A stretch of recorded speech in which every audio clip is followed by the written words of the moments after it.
Welcome to Chapter 12 in Lord of the Flies. This is the last chapter in the novel, and so it's going to wrap the story up for us.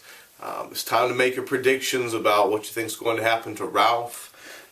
You remember toward the end of Chapter 11, Piggy is killed and the conch is also destroyed. So Piggy being a representative of intelligence and the conch being representative of kind of authority. All of that is gone now, so we're just left with Ralph basically trying to survive on this island, and everybody else has gone completely savage. This chapter is called Cry of the Hunters. Ralph lay in a covert, wondering about his wounds. The bruised flesh was inches in diameter over his right ribs, with a swollen and bloody scar where the spear had hit him. His hair was full of dirt and tapped like the tendrils of a creeper. All over he was scratched and bruised from his flight through the forest. By the time his breathing was normal again, he had worked out that bathing these injuries would have to wait. How could you listen for naked feet if you were splashing in water? How could you be safe by the little stream or on the open beach? Ralph listened. He was not really far from the castle rock, and during the first panic he had thought he heard sounds of pursuit. But the hunters had only sneaked into the fringes of the greenery, retrieving spears perhaps, and then had rushed back to the sunny rock as if terrified of the darkness under the leaves. He had even glimpsed one of them, striped brown, black, and red, and had judged that it was Bill. But really, thought Ralph, this was not Bill. This was a savage whose image refused to blend with that ancient picture of a boy in shorts and shirt. The afternoon died away. The circular spots of sunlight moved steadily over green fronds and brown fiber, but no sound came from behind the rock. At last Ralph wormed out of the ferns and sneaked forward to the edge of that impenetrable thicket that fronted the neck of land. He peered with elaborate caution between branches at the edge and could see Robert sitting on guard at the top of the cliff. He held a spear in his left hand and was tossing up a pebble and catching it again with the right. Behind him a column of smoke rose thickly, so that Ralph's nostrils flared and his mouth dribbled. He wiped his nose and mouth with the back of his hand, and for the first time since the morning felt hungry. The tribe must be sitting round the gutted pig, watching the fat ooze and burn among the ashes. They would be intent. Another figure, an unrecognizable one, appeared by Robert and gave him something, then turned and went back behind the rock. Robert laid his spear on the rock beside him and began to gnaw between his raised hands. So the feast was beginning, and the watchman had been given his portion. Ralph saw that for the time being he was safe. He limped away through the fruit trees, drawn by the thought of the poor food, yet bitter when he remembered the feast. Feast today, and then tomorrow. He argued unconvincingly that they would let him alone, perhaps even make an outlaw of him. But then the fatal unreasoning knowledge came to him again. The breaking of the conch and the deaths of Piggy and Simon lay over the island like a vapor. These painted savages would go further and further. Then there was that indefinable connection between himself and Jack, who therefore would never let him alone. Never. He paused, sun-flecked, holding up a bough, prepared to duck under it. A spasm of terror set him shaking, and he cried aloud, "No, they're not as bad as that. It was an accident." He ducked under the bough, ran clumsily, then stopped and listened. He came to the smashed acres of fruit and ate greedily. He saw two little ones, and, not having any idea of his own appearance, wondered why they screamed and ran. When he had eaten, he went toward the beach. The sunlight was slanting now into the palms by the wrecked shelter. There was the platform and the pool. The best thing to do was to ignore this leaden feeling about the heart and rely on their common sense, their daylight sanity.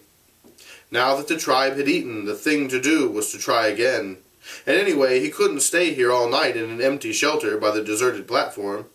His flesh crept and he shivered in the evening sun. No fire, no smoke, no rescue. He turned and limped away through the forest toward Jack's end of the island. The slanting sticks of sunlight were lost among the branches. At last he came to a clearing in the forest, where rock prevented vegetation from growing. Now it was a pool of shadows, and Ralph nearly flung himself behind a tree when he saw something standing in the center. But then he saw that the white face was bone, and that the pig's skull grinned at him from the top of a stick. He walked slowly into the middle of the clearing, and looked steadily at the skull that gleamed as white as ever the conch had done, and seemed to jeer at him cynically. An inquisitive ant was busy in one of the eye sockets, but otherwise the thing was lifeless. Or was it? Little prickles of sensation ran up and down his back. He stood, the skull about on level with his face, and held up his hair with 2 hands. The teeth grinned. The empty sockets seemed to hold his gaze masterfully and without effort. What was it? The skull regarded Ralph like one who knows all the answers and won't tell. A sick fear and rage swept him. Fiercely he hit out at the filthy thing in front of him that bobbed like a toy and came back, still grinning into his face, so that he lashed and cried out in loathing. Then he was licking his bruised knuckles and looking at the bare stick, while the skull lay in 2 pieces, its grin now 6 feet across. He wrenched the quivering stick from the crack and held it as a spear between him and the white pieces. Then he backed away, keeping his face to the skull that lay grinning at the sky. So this is the same pig's head that Simon had a whole conversation with. This is your Lord of the Flies. And now it's grinning at Ralph as if to say, "Ha-ha, we told you we were going to have fun, didn't we?" When the green glow had gone from the horizon and night was fully accomplished, Ralph came again to the thicket in front of the castle rock. Peeping through, he could see that the height was still occupied, and whoever it was up there had a spear at the ready. He knelt among the shadows and felt his isolation bitterly.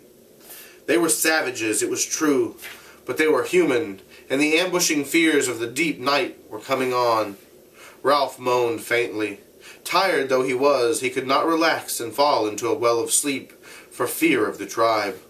Might it not be possible to walk boldly into the fort, say, "I've got Pax," laugh lightly and sleep among the others? Pax is Latin for peace. Pretend they were still boys, schoolboys who had said, "Sir, yes, sir," and worn caps. Daylight might have answered yes, but darkness and the horrors of death said no. Lying there in the darkness, he knew he was an outcast. "'Cause I had some sense." He rubbed his cheek along his forearm, smelling the acrid scent of salt and sweat and the staleness of dirt. Over to the left the waves of ocean were breathing, sucking down, then boiling back over the rock. There were sounds coming from behind the castle rock. Listening carefully, detaching his mind from the swing of the sea, Ralph could make out a familiar rhythm. "Kill the beast! Cut his throat! Spill his blood!" The tribe was dancing. Somewhere on the other side of this rocky wall there would be a dark circle, a glowing fire and meat. They would be savoring food in the comfort of safety. A noise nearer at hand made him quiver. Savages were clambering up the castle rock, right up to the top, and he could hear voices. He sneaked forward a few yards and saw the shape at the top of the rock change and enlarge. There were only 2 boys on the island who moved or talked like that. Ralph put his head down on his forearms and accepted this new fact like a wound. Sam and Eric were part of the tribe now. They were guarding the castle rock against him. There was no chance of rescuing them and building up an outlaw tribe at the other end of the island. Sam and Eric were savages like the rest. Piggy was dead, and the conch smashed to powder. At length the guard climbed down. The 2 that remained seemed nothing more than a dark extension of the rock. A star appeared behind them and was momentarily eclipsed by some movement. Ralph edged forward, feeling his way over the uneven surface as though he were blind. There were miles of vague water at his right, and the restless ocean lay under his left hand, as awful as the shaft of a pit. Every minute the water breathed round the death rock and flowered into a field of whiteness. Ralph crawled until he found the ledge of the entry in his grasp. The lookouts were immediately above him, and he could see the end of a spear projecting over the rock. He called very gently, "Sam and Eric." There was no reply. To carry he must speak louder, and this would rouse those striped and inimical creatures from their feasting by the fire. He set his teeth and started to climb, finding the holds by touch. The stick that had supported a skull hampered him, but he would not be parted from his only weapon. He was nearly level with the twins before he spoke again. Sam and Eric! He heard a cry and a flurry from the rock. The twins had grabbed each other and were gibbering. It's me, Ralph! Terrified that they would run and give the alarm, he hauled himself up until his head and shoulders stuck over the top. Far below his armpit he saw the luminous flowering round the rock. It's only me, Ralph. At length they bent forward and peered in his face. We didn't know what it was. We thought... Memory of their new and shameful loyalty came to them. Eric was silent, but Sam tried to do his duty. You got to go, Ralph. You go away now. He wagged his spear and essayed fierceness. You shove off, see? Eric nodded agreement and jabbed his spear in the air. Ralph leaned on his arms and did not go. I came to see you two. His voice was thick. His throat was hurting him now, though it had received no wound. I wonder why that is. I came to see you two. Words could not express the dull pain of these things. He fell silent while the vivid stars were split and danced all ways. Sam shifted uneasily. Honest, Ralph, you'd better go. Ralph looked up again. You two aren't painted. How can you... If it were light... If it were light, shame would burn them in admitting these things. But the night was dark. Eric took up and the twins started their antiphonal speech. You got to go because it's not safe. They made us. They hurt us. Who? Jack? Oh no. They bent to him and lowered their voices. Push off, Ralph. It's a tribe.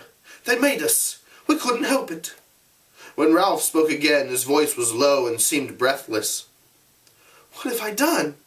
I liked him, and I wanted us to be rescued. Again the stars spilled about the sky. Eric shook his head earnestly. Listen, Ralph, never mind what sense, that's gone. Never mind about the chief. You got to go for your own good. The chief and Roger, yes, Roger. They hate you, Ralph. They're going to do you. They're going to hunt you tomorrow. But why? I don't know. And Ralph, Jack, the chief, says it'll be dangerous. And we've got to be careful and throw our spears like in a pig. We're going to spread out in a line across the island. We're going forward from this end until we find you. We've got to give signals like this. Eric raised his head and achieved a faint ululation by beating on his open mouth. Then he glanced behind him nervously. So the ululation he gives is basically whoo, woo, woo, woo, woo, something like that. Like that. Only louder, of course. But I've done nothing, whispered Ralph urgently. I only wanted to keep up a fire. He paused for a moment, thinking miserably of the morrow. A matter of overwhelming importance occurred to him. What are you... He could not bring himself to be specific at first, but then fear and loneliness goaded him. When they find me, what are they going to do? The twins were silent. Beneath him, the death rock flowered again. What are they... Oh, God, I'm hungry. The towering rock seemed to sway under him. Well, what? The twins answered his question indirectly. You got to go now, Ralph. For your own good. Keep away as far as you can. Won't you come with me? 3 of us, we'd stand a chance. After a moment's silence, Sam spoke in a strangled voice. You don't know Roger. He's a terror. And the chief, they're both terrors. Only Roger... Both boys froze. Someone was climbing toward them from the tribe. He's coming to see if we're keeping watch. Quick, Ralph! As he prepared to let himself down the cliff, Ralph snatched at the last possible advantage to be wrung out of this meeting. I'll lie close up, in that thicket down there, he whispered. So keep them away from it. They'll never think to look so close. The footsteps were still some distance away. Sam, I'm going to be all right, aren't I? The twins were silent again. Here, said Sam suddenly, take this. Ralph felt a chunk of meat pushed against him and grabbed it. But what are you going to do when you catch me? Silence above. He sounded silly to himself. He lowered himself down the rock. What are you going to do? From the top of the towering rock came the incomprehensible reply. Roger sharpened a stick at both ends. So now we should know what that means, that Roger has sharpened a stick at both ends. Think about it if you haven't figured it out already.